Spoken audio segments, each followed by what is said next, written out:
Dear students, welcome back to one more class.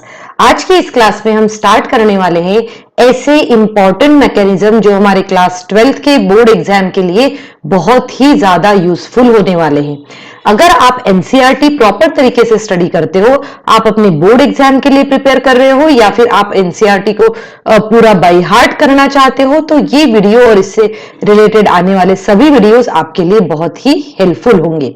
तो इस video में, इस सीरीज में हम क्या स्टडी करने वाले हैं, हम देखेंगे एनसीईआरटी की वो सभी मैकेनिज्म्स जो एग्जाम में आते हैं, और जब उन मैकेनिज्म्स को हम समझते हैं तो हम आगे जो है जितने भी रिएक्शंस आती है उन सबको हमारे लिए बहुत ही ज्यादा इजी हो जाता है सॉल्व करने के लिए। तो चलिए आज की क्लास स्टार्ट करते हैं।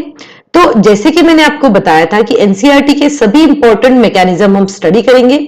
इसी सीरीज में हम सबसे पहले आते हैं हमारे फर्स्ट मैकेनिज्म पे, जो हमारा चैप्टर हैलोएल्केन्स और हैलोएरीन्स में से है। और वो रिएक्शन जो है, वो जो मैकेनिज्म है वो है न्यूक्लियोफिलिक सब्स्टिट्यूशन रिएक्शन। वो मैकेनिज्म कौन कौन से होते हैं? Nucleophilic substitution reaction. अब देखिए, न्यूक्लियोफिलिक सब्स्टिट्यूशन रिएक्शन की जब हम बात करते हैं, राइट, सब्स्टिट्यूशन रिएक्शन मतलब क्या होता है कि जब हम उसमें कोई सब्स्टिट्यूट कर रहे हैं, ठीक है, तो हम हैलोजन को सब्स्टिट्यूट करते हैं। ये स्पेसिफिकली आपके आती है चैप्टर हैलोएल्केन्स हैलोअरीन्स से, ठीक है। कौन सा चैप्टर है ये? हैलोएल्केन्स एंड हैलोएरीन्स चैप्टर जो है एनसीईआरटी का, उसमें जो है ये रिएक्शंस आपको मैकेनिज्म्स दी हुई है। चलिए अभी इसको स्टडी करते हैं। तो इस मैकेनिज्म में क्या दिया है बेटा? ये मैकेनिज्म जो है ये टू टाइप्स के हम मैकेनिज्म कहते हैं, जिसका फुल फॉर्म जो होता है वो होता है सब्स्टिट्यूशन न्यूक्लियोफिलिक बायमोलिक्यूलर। उसके बाद में है यहाँ पे SN1, जिसे हम कहते हैं सब्स्टिट्यूशन न्यूक्लियोफिलिक यूनिमोलिक्यूलर। अब बायमोलिक्यूलर मतलब क्या होता है? ये जो रिएक्शन स्पेसिफिक ली गई है, इसका मतलब है जितने भी रिएक्टेंट जो होते हैं ना, तो यहाँ पे जो रिएक्टेंट जो होते हैं ये सभी रिएक्शन, यहाँ पे ये O नहीं होना चाहिए। ये जितने भी सभी, बाय मतलब क्या हुआ यहाँ पे? टू, और मॉलिक्यूल मतलब मॉलिक्यूल्स, मतलब टू मॉलिक्यूल्स इन्वॉल्व रहते हैं इस मैकेनिज्म को स्टडी करने के लिए। वैसे ही अगर हम यूनिमोलिकुलर की बात करें तो यूनिमोलिकुलर में हम देखते हैं कि सिर्फ एक मॉलिक्यूल जो है वो इन्वॉल्व रहेगा उस मैकेनिज्म को स्टडी करवाने के लिए। तो चलिए स्टार्ट करते हैं, वन बाय वन हम जो है ये दोनों मैकेनिज्म देख लेते हैं। तो अभी हम सबसे पहले स्टार्ट करने वाले हैं SN2 मैकेनिज्म की। देखो यहाँ पे ये नहीं होना चाहिए, वो एक जो है ये बार बार आ रहा है, ठीक है। सो क्या होता है? Substitution nucleophilic बायमोलिक्यूलर। बायमोलिक्यूलर मतलब जो हम देखते हैं, जैसे मैंने बताया कि दो जो है मॉलिक्यूल्स इन्वॉल्व रहते हैं। अब सबसे पहले हमें जो मेमोराइज करने वाली चीजें क्या है, देखो इन चीजों को आपको याद रखना है और मेमोराइज भी करना है। सबसे पहले तो ये सिंगल स्टेप मैकेनिज्म होता है, राइट। अब इसमें हमने देखा कि कोई भी इंटरमीडिएट फॉर्म्ड नहीं होता है। उसके बाद में यहां पर क्या होता है? फॉर्मेशन ऑफ ट्रांजिशन स्टेट होता है। फिर हम देखते हैं इन्वर्जन ऑफ कॉन्फ़िगरेशन होता है। इन सभी पॉइंट्स को मैं थ्रू एग्जांपल अब आपको यहाँ पे समझाती हूँ, राइट। अब देखिए, समझाने के लिए हम एक और स्लाइड ले लेते हैं ताकि हमें समझाना थोड़ा सा इजी हो जाएगा। देखिए यहाँ पे मैं आपको समझाती हूँ कि एक्चुअल में रिएक्शन है क्या। हमारे सिंपल से रिएक्शन जैसे हमने देखा, यहाँ पे हम क्या ले रहे हैं, यहाँ पे क्या होता है, ये जो OH निगेटिव जो है ये अटैक करता है आपके यहाँ पे इस तरीके से एल्काइल हैलाइड पे। अब इस चीज को समझो, ध्यान से समझो। हमने क्या कहा है कि ये क्या है? ये एक न्यूक्लियोफाइल है। न्यूक्लियोफाइल है इसीलिए इसको न्यूक्लियोफिलिक सब्स्टिट्यूशन कहा जाता है। मतलब न्यूक्लियोफाइल जो है वो अटैक करता है इस कार्बन पे अटैक करता है वो, ठीक है। इस कार्बन पे अटैक कर रहा है। अभी कार्बन पे अटैक भी क्यों कर रहा है? देखो समझो ध्यान से। ये जो क्लोरीन जो है ये इलेक्ट्रोनेगेटिव ज्यादा होता है, तो इसके ऊपर पार्शियल नेगेटिव चार्ज आ जाता है, इसके ऊपर पार्शियल पॉजिटिव चार्ज आ जाता है, ठीक है। तो ये पार्शियल नेगेटिव हुआ, ये पार्शियल पॉजिटिव हुआ। अब ये पार्शियल नेगेटिव और पार्शियल पॉजिटिव चार्ज होता है, तो ये बैक साइड की तरफ से अटैक करता है। कहां से अटैक कर रहा है? बैक साइड की तरफ से अटैक कर रहा है, जिसकी वजह से यहां पर एक ट्रांजिशन स्टेट बनती है। क्या बनती है यहाँ पे? Transition state. यहाँ पे एक ट्रांजिशन स्टेट बनती है। अब देखो ट्रांजिशन स्टेट मतलब क्या होता है और ये कैसे बनती है मैं आपको बताती हूँ।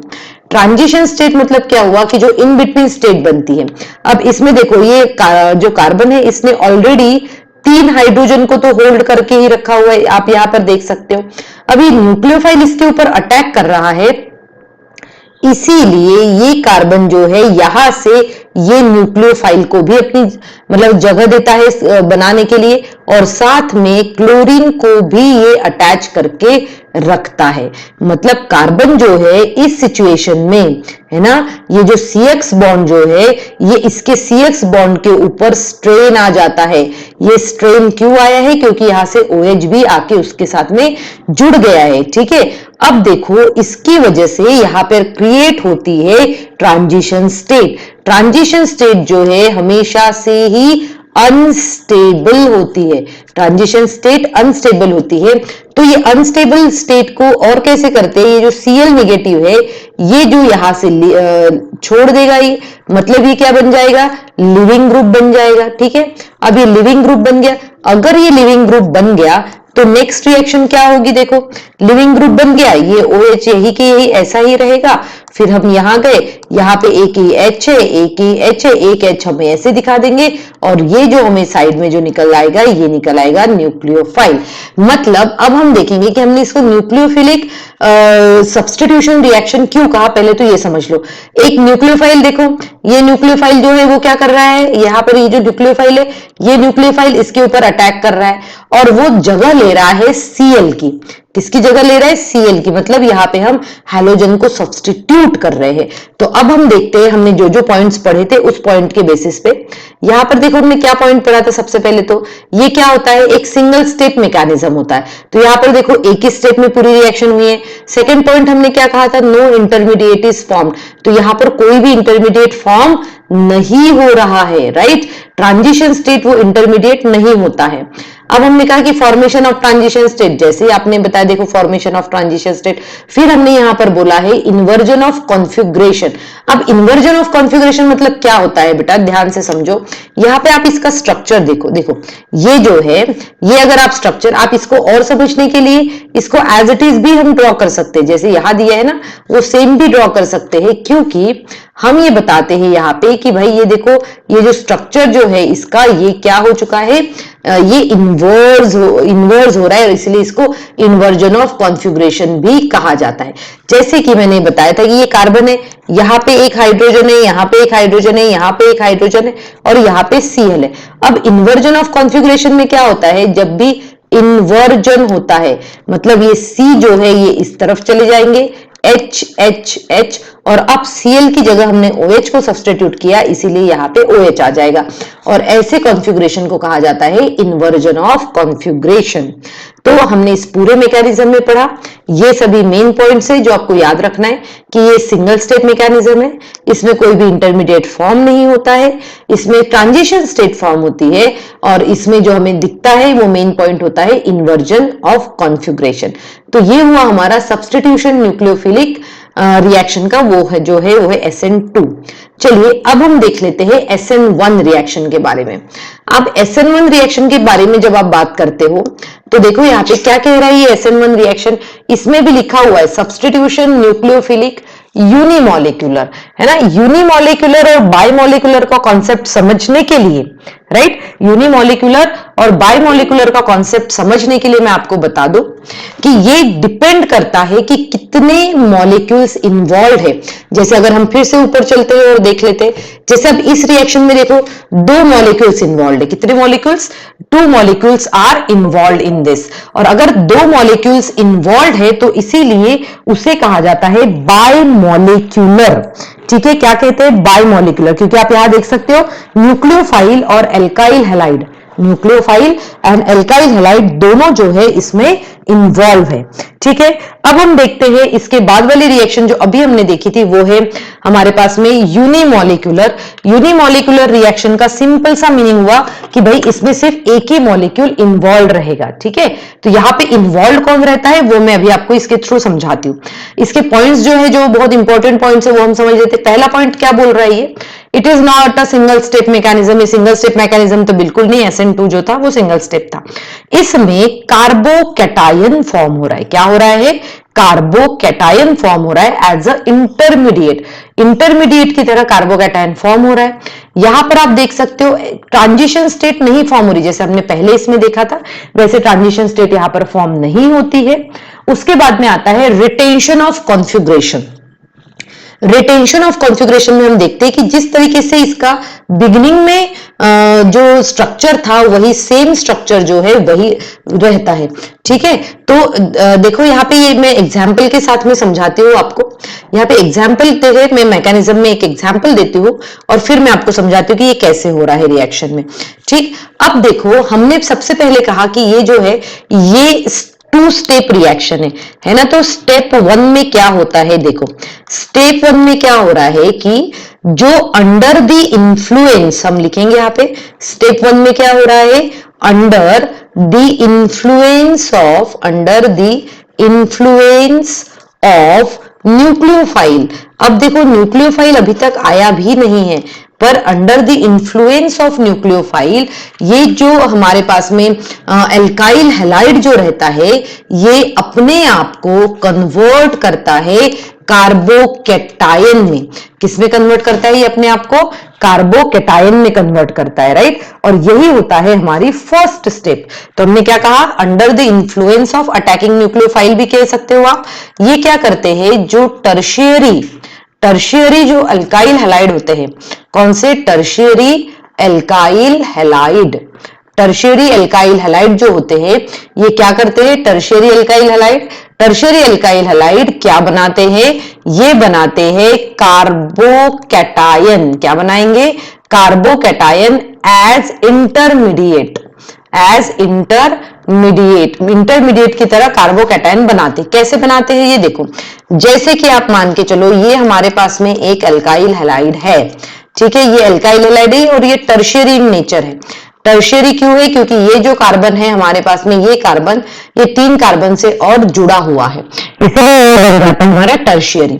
अब देखो होता क्या है इस रिएक्शन में, सबसे पहले तो ये जो है ये ब्रोमीन जो है ये यहां से निकल जाता है और ये अपनी इलेक्ट्रॉन पेयर लेकर जाता है। अगर ये इलेक्ट्रॉन पेयर लेकर जाएगा तो इस कार्बन के ऊपर ये जो येलो कलर में जो कार्बन दिख रहा है ना, इस कार्बन के ऊपर कौन सा चार्ज आ जाता है, पॉजिटिव चार्ज आ गया।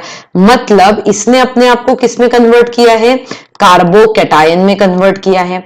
और फिर जब कार्बोकैटायन में कन्वर्ट हो चुका है और यहां पर ये बाहर निकलता है Br नेगेटिव, ठीक है, तो एक जो है Br नेगेटिव यहां पर बाहर निकल गया और इस स्टेप को हम कहते हैं स्लो स्टेप।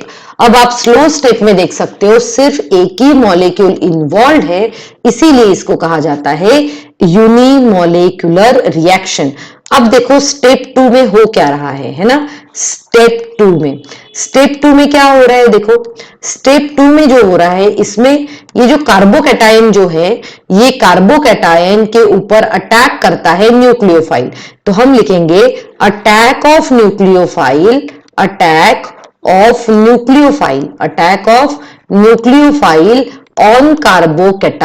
ऑन कार्बोकैटायन, मतलब जिस न्यूक्लियोफाइल के इन्फ्लुएंस में इसने अपने आप को कार्बोकैटायन में कन्वर्ट किया था, वही क्या करता है, अब उसके ऊपर अटैक करता है। ये पॉजिटिवली चार्ज है, फिर यहाँ पे OH आ गया और फिर ये बनाएगा यहाँ पे देखो CH3 और ये बन गया CH3 और यहां पर आ जाएगा OH, ठीक है, और ये होता है हमारा प्रोडक्ट। अब जितने की जैसे कि हमने रिएक्शन देखी थी उस हिसाब से देखते हैं। सबसे पहले तो हमने इसमें क्या कहा था, it is not a single step mechanism, correct, ये 2 स्टेप मैकेनिज्म है। फिर हम आते हैं carbocation formed as a intermediate, आप देख सकते हो यहाँ पे देखो कार्बोकैटायन फॉर्म हुआ है एज अ इंटरमीडिएट। फिर हमने यहाँ पे स्टडी किया था कि no formation of transition state, यहाँ पर कोई ट्रांजिशन स्टेट फॉर्म नहीं हुआ है। और उसके बाद में हमने बोला है रिटेंशन ऑफ कॉन्फ़िगरेशन का मतलब ये हुआ कि यहां पर देखो कि Br जिस तरफ है सेम टू सेम कॉन्फ़िगरेशन हमें प्रोडक्ट में भी मिला है और यही होता है SN1 मैकेनिज्म, ठीक है। तो बेटा जब भी आप बोर्ड एग्जाम के लिए प्रिपरेशन कर रहे हो या किसी भी कंपटीशन के लिए प्रिपरेशन कर रहे हो, आपको इनका मैकेनिज्म आना जरूरी है। और ऐसे ही मैं डेली जितने भी मैकेनिज्म्स दिए हुए हैं एनसीईआरटी में, उन सभी मैकेनिज्म्स को मैं इसी तरीके से समझाऊंगी, तो हर वीडियो को देखना बिल्कुल भी नहीं भूलना है। Thank you students and have a good day ahead.